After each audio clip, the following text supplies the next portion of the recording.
Welcome to your number one health talk show on UHAS-based TV. My name is Lugudo Pius Brian, a level 400 medical student, and I'll be your host for this wonderful show. I would like to inform you that this is the premier show, health talk show on campus, and it is proudly brought to you by UHAS-based TV. Something I think we should laud a lot because we are a health institution. We'll delve quickly into it, but before we start, I would like to introduce to you a fine gentleman, a level 400 medical student himself. He was once former treasurer for the Medical Students Association, and he has varied experience when it comes to discussions concerning sexual health or health topics in our jurisdiction here in UHAS. I nobly introduce to you my brother and friend, Mr. Enoch Adu. Mr. Enoch, welcome to the show. Thank you for your good works too. I really appreciate. All right. Before we begin, as I said earlier on, he's been doing this kind of health discussions for a while now. So we are hoping that today he will drop his big brains on this topic for us, and we'll all learn a lot from him. So straight into it, Mr. Adu, I would like to know first, sexual health education and students, what's really your take on that? All right, thank you very much.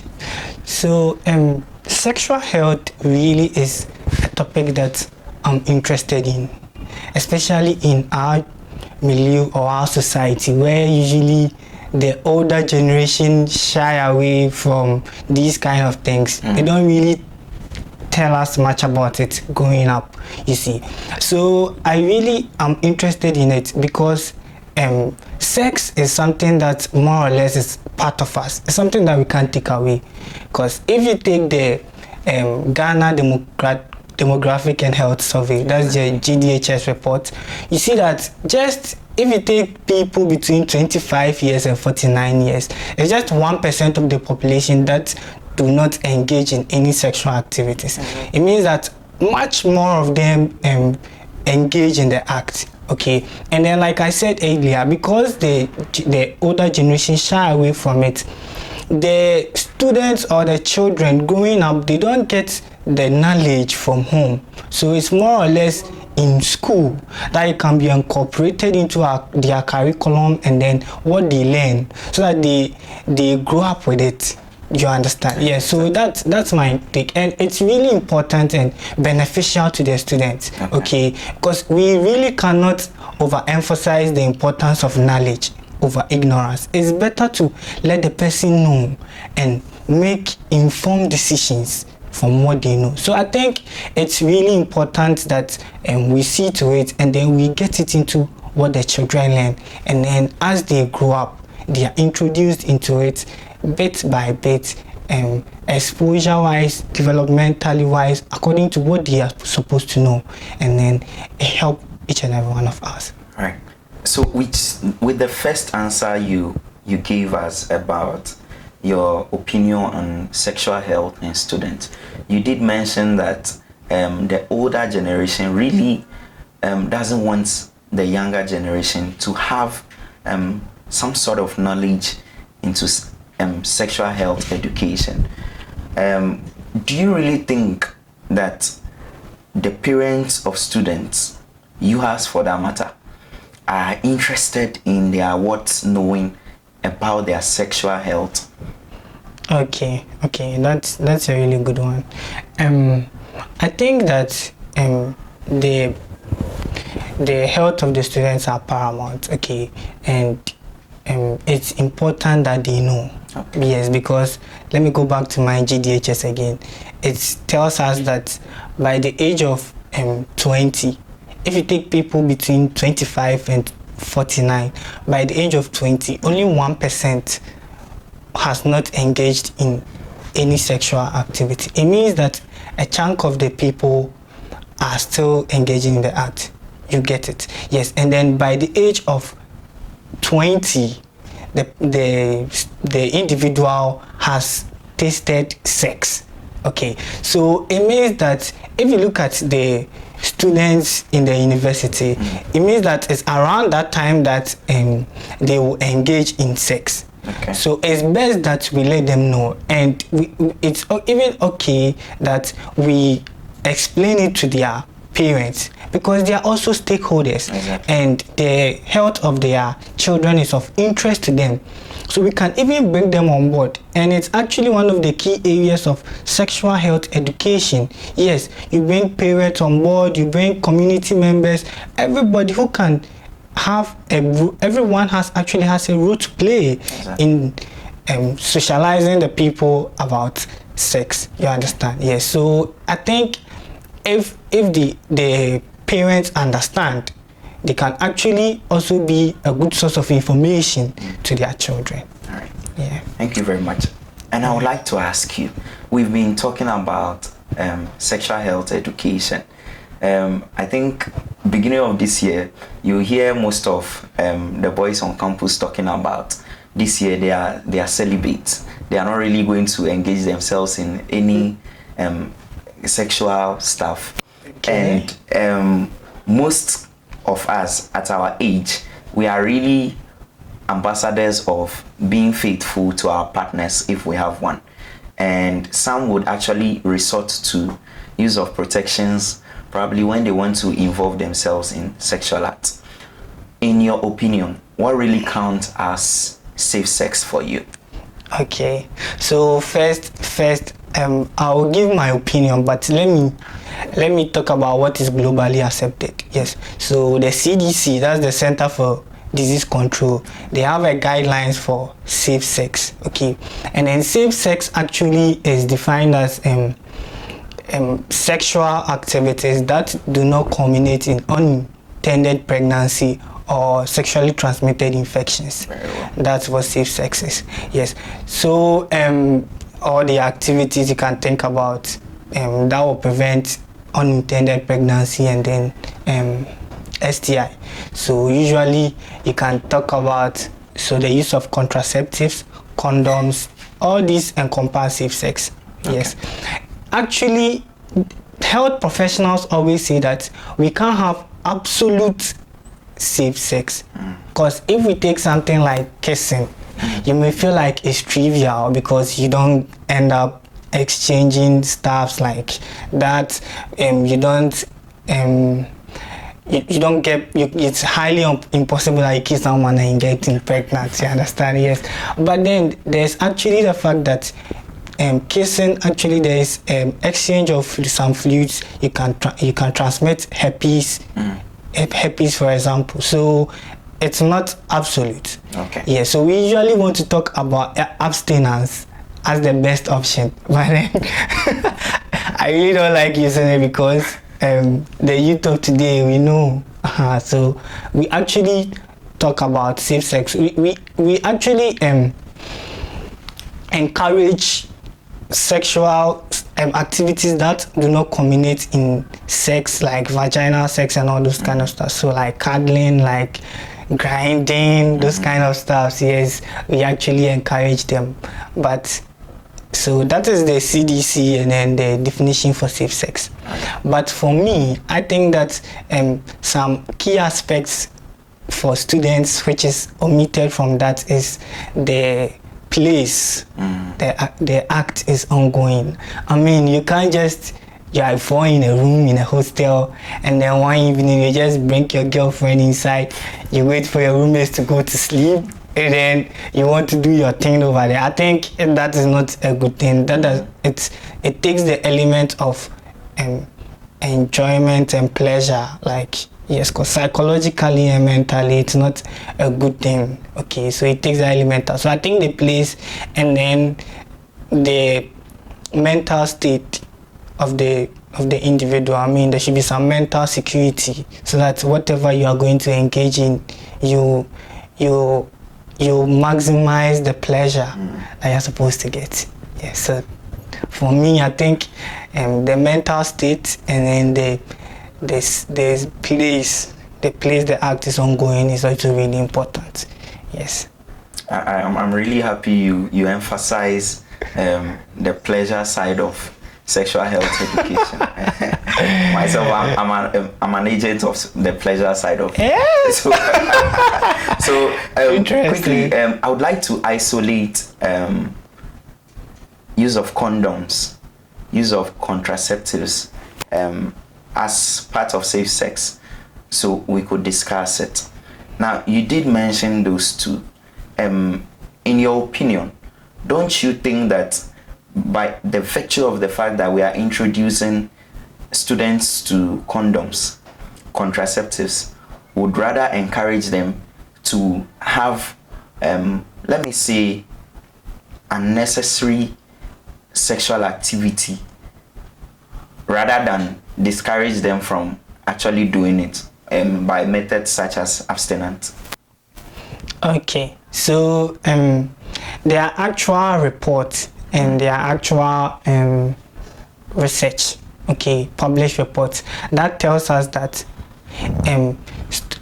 individuals who know about sexual health, okay, let's not forget that sexual health education is a whole thing on its own, and sexual health is just a part of it. Yes, the sexual health is where the use of condom, all those things comes in. Okay, there are other aspects of it. There are the reproductive health is actually a part of sexual health education. There is some anatomy and physiology. You teach them about their vagina, the penis, the other parts of the other organs that makes up the whole system. Exactly.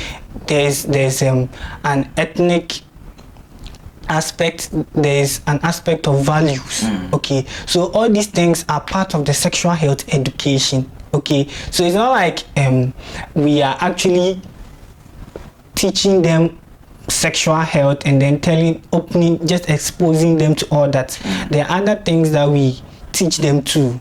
You get me? Yes. And then the point that we are pushing them to having unnecessary sex, I don't think that is really right, because like I said earlier, there are actually reports and surveys and all that in which actually clearly states that the children who know more about their activities are likely to delay initiation of sex. Do you understand? So it means that it's likely that their first sex will occur at a later date compared to students or children or individuals who do not know about it. Okay. Yes, it's like telling your child about drug abuse and all that.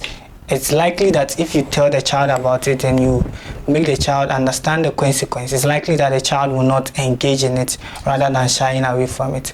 And then let's take something like condoms and contraceptives. Making it known to them actually takes some form of stigmatization away from it. Okay, it makes the person aware that if I'm going to buy it, it's not an illicit something that I'm going to. So it actually takes the stigmatization away. So and if we weigh the pros and the cons, it's actually better for them to know rather than shying away. Yes, because one thing I always say is eventually they will do it. So let them understand. Yeah. Eventually they will do it. Anyway, so eventually they will do it brings us to a question about a common term on campus that we all refer to as sleepover. Mr. Enoch, have you actually done a sleepover before? I'll see you answer this question on camera. But can you tell us briefly about what sleepovers are? Really? Since it's been on campus, I think you are bringing it up. You will be best if you. And a bit serious part of it is cohabitation, where we have instances where a student is actually staying with another student, opposite sex, and they stay together for a semester, a year, 4 years, 6 years. I think that's very serious. That's very serious. I think as students, we shouldn't, everything inclusive, we shouldn't forget the major reason why we are here. Yes, the major reason why we are here is for, first and foremost, education. Yes, and then some social interaction, building networks, and then some personal development. So we shouldn't forget those ones. Sleepovers, maybe one day late, unplanned. you had to stay over. Maybe that is okay, but for cohabitation and staying with someone, I mean, campus relationships, you don't even know where you end up. Staying with someone over a whole semester, I think it's a lot of work on both of you. Accommodating someone in your space and all that is a lot of work. So I really will not encourage anyone to be doing that at all. Yes.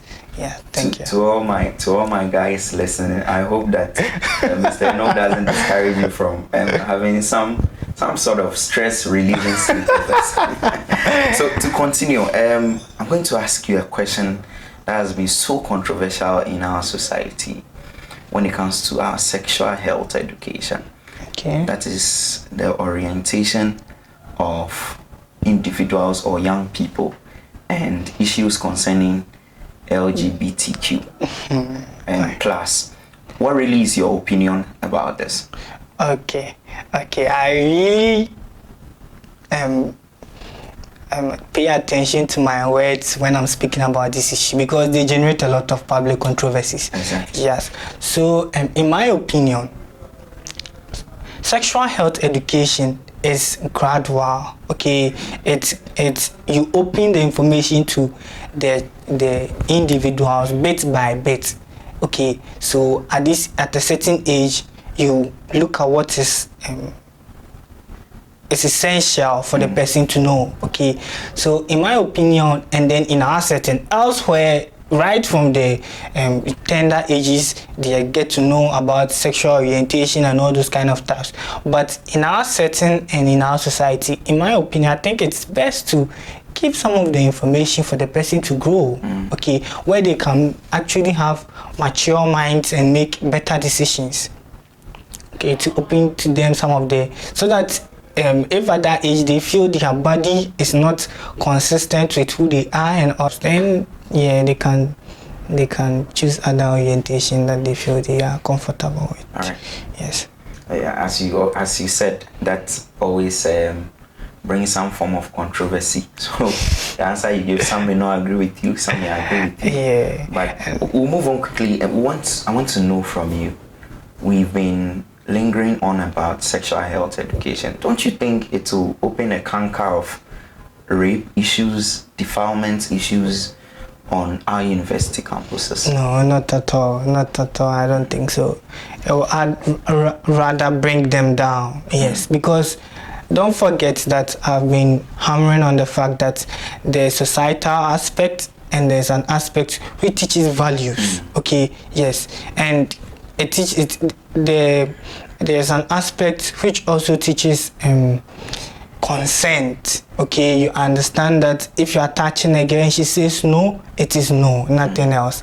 It's no. Yes, so it actually takes us out of that conversation. Okay, rape and defilement, no, not at all. It doesn't relate to that at all. Yeah. Okay, very well. So finally, before we go, what advice do you have for your students when it comes to sexual health education on campus? Oh, okay.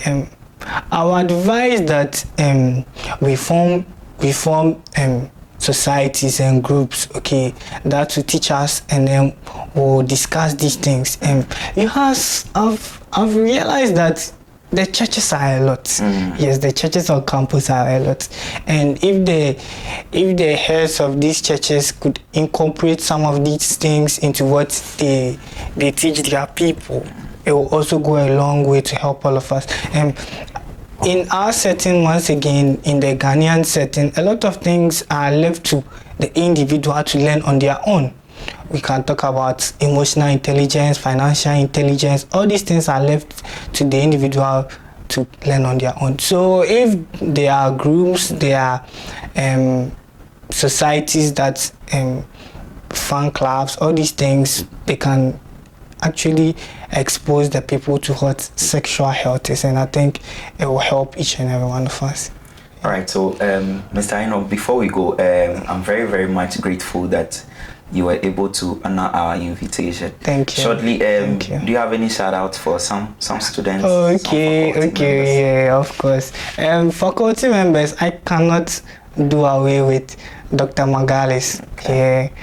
My mommy I found here, and then my boys here, I can't mention them. We have Wisdom, Delali, Telu, everyone.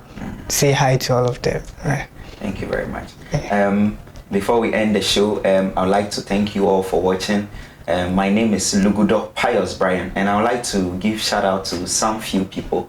Efia Apia Kubi, she is a public health student on Hohoi campus. Shout out to you, and shout out to my very good friend, the NAMSA president, Manuel, and also to one of the very good guys on campus, Selassie Uyafi, which are popularly called Kofi Yesu.